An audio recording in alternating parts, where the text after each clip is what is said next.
Morning and welcome back to my YouTube channel. আজকের সকাল আমি শুরু করছি লাচুং থেকে। এই দেখো, এটা হচ্ছে পুরো লাচুং। এই দেখো, এটা হচ্ছে আজ সকালে লাচুংয়ের ভিউ। আর আমাদের গাড়িগুলো ঠিক এখানে পার্ক করা আছে। আর এই সামনে দেখো মাউন্টেনগুলো থেকে। Hello and good morning from Lachung. আর ঘড়িতে এক সময় 7:42। 5টার সময় ঘুম থেকে উঠে গাড়িটা স্টার্ট দিচ্ছিল না বলে অনেক আমার দেরি হয়ে গেল। তো ফাইনালি যেতে চলেছি আমরা স্বপ্নের রাইডে। ডান দিকে লাচুং শহরটা, আর আমরা লাচুং শহরকে ছেড়ে আজকে আমরা বেরিয়ে পড়লাম গুরুদম্বারের জন্য। আর আমার গোপ্রোর ব্যাটারিতে একদমই চার্জ থাকছে না, যখন অফ হয়ে যাচ্ছে গাড়িটা। তো হ্যাঁ, আমি সেই দিন গুরুদম্বারটা করতে পারিনি। আর গুরুদম্বার করতে না পারার কারণ হচ্ছে ব্ল্যাক আইস। হ্যাঁ, 2-3 কিলোমিটার ঠিক ওঠার পরেই আমি ব্ল্যাক আইসের উপরে বাইক নিয়ে পড়ে যাই। আর বাইক নিয়ে পড়ার কারণে আমার বাইকের ব্রেক লিভারটা পুরোটা বেন্ড হয়ে যায়। তারপরে কোনো রকম করে ব্রেক লিভারটা যদিও বা একটু সোজা হলো, তো তারপরে আমি উপরে ওঠার সাহস পেলাম না। সেই জন্য বাধ্য হয়ে নিচে ফিরে এলাম। আর তার কিছুক্ষণ পরে আমরা বেরিয়ে গেলাম গ্যাংটকের জন্য। হ্যাঁ গাইজ, তো ঘড়িতে এখন প্রায় 12:30 বাজে। আর আমি আছি এখন লাচুংয়ে আমরা ছিলাম এই দিকের একটা হোটেল ভিক্টোরিয়া। আর মুখ্য বিষয় হলো আমি যেতে পারিনি, কারণ হচ্ছে ব্ল্যাক আইসে বরফগুলো এতটাই, ব্ল্যাক আইসে স্লিপ করছিল বাইক। সেই জন্য আমি আর রিস্ক নিলাম না যাওয়ার, কিন্তু ওরা গেল। তো আমি এখন এখানেই আছি লাচুংয়েই। তো এখান থেকে হচ্ছে তোমাদের লাচুংয়ের একটু ভিউটা আমি তোমাদের দেখাই। এই দেখো, এই হচ্ছে লাচুং শহরের ভিউটা। নিচের দিকে আরও শহরের অনেক কিছু আছে। তো এখান থেকে জাস্ট আমি ঘুরে বেড়াচ্ছি এখানে। আর এই রকম দেখো ফ্ল্যাগগুলো এইভাবে ঝুলছে, এখানে ফ্ল্যাগগুলো লাগানো রয়েছে। এই ফ্ল্যাগগুলো সত্যি দেখতে খুবই ভালো লাগে। এইটা দেখো, এখানে লাচুংয়ের SBI। আর ঠিক একটা নিরিবিলি বলতে পারো একটা গ্রাম, খুব ভালো, বেশ ভালো, বেশ। এই দেখো, আর সামনের দিকে এই দেখো পুরো স্নো পিক মাউন্টেন একদম। এই যে দেখো। হ্যাঁ বন্ধুরা, তো আজকে আমরা লাচুং থেকে বেরিয়ে যাব। আমাদের লাচুং থেকে বেরিয়ে আমরা যাবো গ্যাংটকে। আর আজকে রাত্রে আমরা গ্যাংটকে স্টে করব। আর কালকে সকালবেলা আমরা গ্যাংটক থেকে বেরিয়ে যাব শিলিগুড়ি হয়ে মালদার জন্য। তো কালকে রাত্রিবেলা আমরা এখানে এসেছিলাম খাওয়ার জন্য। এই রেস্টুরেন্টে খেয়েছিলাম কালকে রাত্রিবেলা, খাবার বেশ ভালো ছিল। আর তার সাথে আমরা ট্রাই করেছিলাম আরেকটা বেশ এক্সপেন্সিভ একটা হোটেলে, যেখানে পিৎজা খেয়েছিলাম। তো এখানে স্টে সব রকমই আছে, তোমরা সব রকম স্টে এখানে অ্যাফোর্ড করতে পারবে। যেমন ধরো কম বাজেটের বলো, বেশি বাজেটের বলো, সব রকম স্টে এখানে আছে। তো কাল রাত্রে আমরা এখানে একটা পিৎজা খেয়েছিলাম। এই দেখো, জুয়েল নাম হচ্ছে জুয়েল কংচেন। এই বড় একটা হোটেল। আর সত্যি অসাধারণ ভিউ এখান থেকে। দেখো ভিউগুলো, এই দেখো, এই উপরে স্নো পিক মাউন্টেন।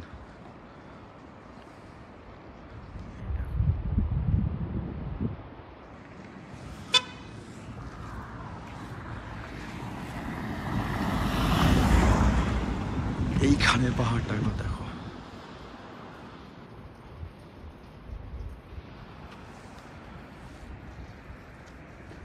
সত্যি ব্যাড লাগ আমার, আমি যেতে পারলাম না আজকে। যেতে পারলে খুব ভালো লাগতো, কি করব। চলো, আছি এখানে, খিদা পেয়েছে, কিছু ট্রাই করি, দেখি কি পাওয়া যায়। তো আমি ঢুকবো এখন এখানটায়, দেখি এখানে কি পাওয়া যায়। এসছিলাম এখানে মোমো খেতে, তো বললো যে মোমো এখন নাই, একটু দেরি হবে। তো ঠিক আছে, একটু পরেই আসছি খেতে। স্ট্রং ইয়ে দেখো, এখানে একটা ফুচকা আর এখানে একটা। এই দেখো, এই যে খেলা করছে এরা। আমার জন্য তৈরি হচ্ছে গরম গরম কফি। রেস্টুরেন্টটা খুবই সুন্দর। চাট কফিটা খাই, তারপরে বলছি।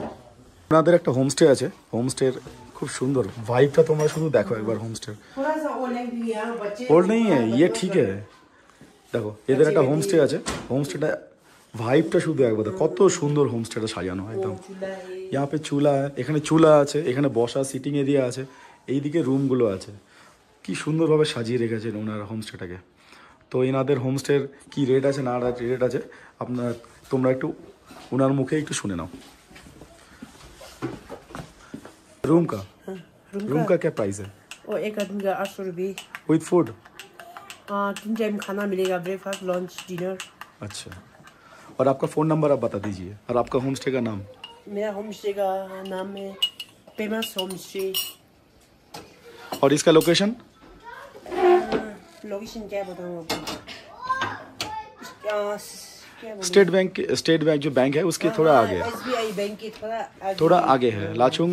তোমরা যখন লাচুং এন্টার করবে তার আগে একটা SBI আছে, ঠিক তার আগে এই রেস্টুরেন্টটা। আর দিদির ফোন নাম্বারটা দিদি বলছে, তোমরা চাইলে লিখে নাও। খুব ভালো ওনাদের ব্যবহার এবং সমস্ত ফ্যাসিলিটিস তোমরা এখান থেকে পেয়ে যাবে। বেঙ্গলি ওই मेरा फ़ोन नंबर है 8016955471। হ্যাঁ, তো তোমরা তো পেয়ে গেলে দিদির ফোন নাম্বার, চাইলে কন্ট্যাক্ট করতে পারো এবং ভালো লাগবে তোমাদের। সামনের দিকে দেখো রেস্টুরেন্টের ভাইবটা একবার, এখানে সব সিটিং এরিয়া, আর এইখানে দেখো কত সুন্দর কর্নগুলোকে ঝুলিয়ে রেখেছে, আর তার সাথে চলে এসছে আমার কফি। এই হচ্ছে কফি, দেখি কফিটা কেমন।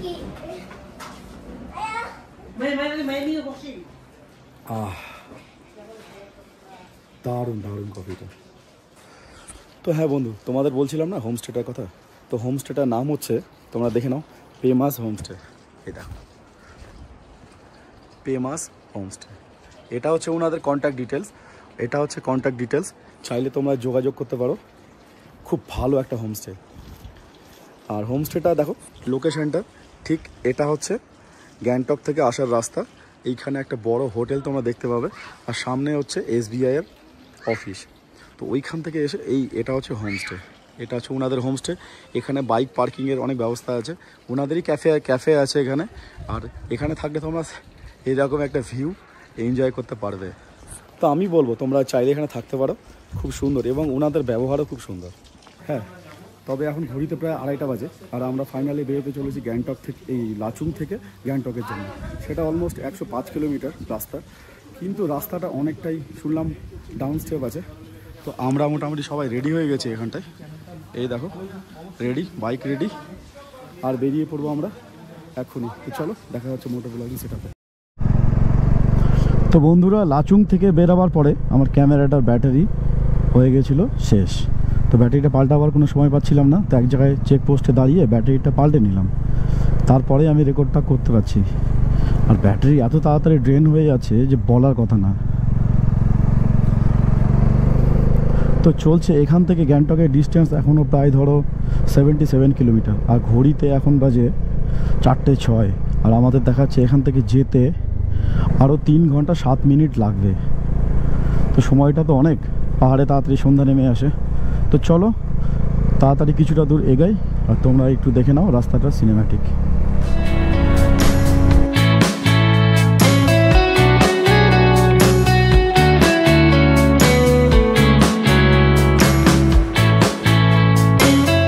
হ্যাঁ, একটা কথা তোমাদের বলে দিই, কালকে যে রুটটা দিয়ে আমরা গেছিলাম সেই রুটটা ছিল অসম্ভব খারাপ। তো আজকে অন্য একটা রুট দিয়ে যাচ্ছি আমরা যে যে চেকপোস্টটা আছে সেই চেকপোস্ট থেকে 6 কিলোমিটারের দিকে এসে হাতে ডান দিক দিয়ে একটা রাস্তা উঠে গেল, আমরা সেই রাস্তা দিয়েই কিন্তু যাচ্ছি এখন। আর এখানে রাস্তা বলতে পারো খুব ভালো না, মাঝে মাঝে খারাপ, মাঝে মাঝে ভালো। তবে এই রাস্তাটা নাকি বলে একটু লং, কিন্তু কালকের মতো ওই রকম খারাপ অবস্থা আমাদের আজকে আর হবে না। আর ডান দিকে দেখো সূর্য প্রায় ডোবা ডোবা ভাব হয়ে গেছে। ওরে হালুয়া রে, এখানেও রাস্তা খারাপ, অনেক রাস্তা খারাপ। ডিজাস্টারে একদম গোটা রাস্তাটা একদম হালত খারাপ করে দিয়েছে একবারে। সাথে সাথে দেখো এইরকম পাহাড়ি ফ্ল্যাগগুলো কি সুন্দর না লাগছে দেখতে। দেখো অন্যান্য জায়গায় রং বাহারি থাকে, মানে নীল রং থাকে, হলুদ রং থাকে, এখানে শুধু সাদা দেওয়া রয়েছে, ভালো লাগে দেখতে। তো গাইস তোমরা রাস্তাটা একবার দেখো, শুধু পাথরগুলো, পাহাড়ের যে পাথর সেগুলোকে কেটে কেটে কেমন করে রাস্তা বানানো হয়েছে একদম। ও ভাই সাহেব, ডেঞ্জার লেভেলের রাস্তা। দেখো পাহাড়গুলোকে, পাথরগুলোকে কেটে কেটে রাস্তা বানানো হয়েছে এখানটায়। দেখতে ভালো লাগছে, কিন্তু কিন্তু ভাই অনেক টাফ আছে এখান থেকে চালানো বাইকটা। অনেকে চালিয়ে চলে যাচ্ছে, কিন্তু আমার জন্য মনে হচ্ছে একটু টাফ।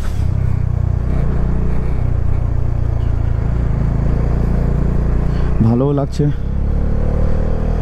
কি করব বলো, এখন যেই রকম করে হোক গ্যাংটক তো পৌঁছাতেই হবে। দেখা যাক কতক্ষণ লাগে গ্যাংটক পৌঁছাতে।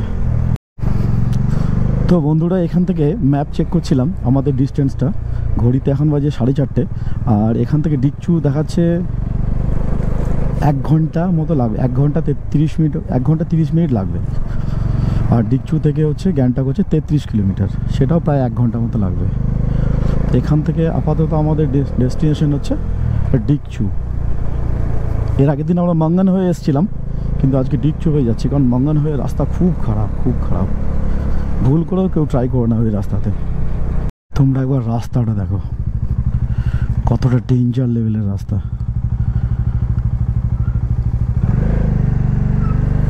এই দেখো সামনে পাহাড়গুলো কি করে নিচে নেমে আছে, দেখেছো? আর সাইড দিয়ে এইরকম রাস্তা। গুরু এনজয় এনজয় এনজয় করো।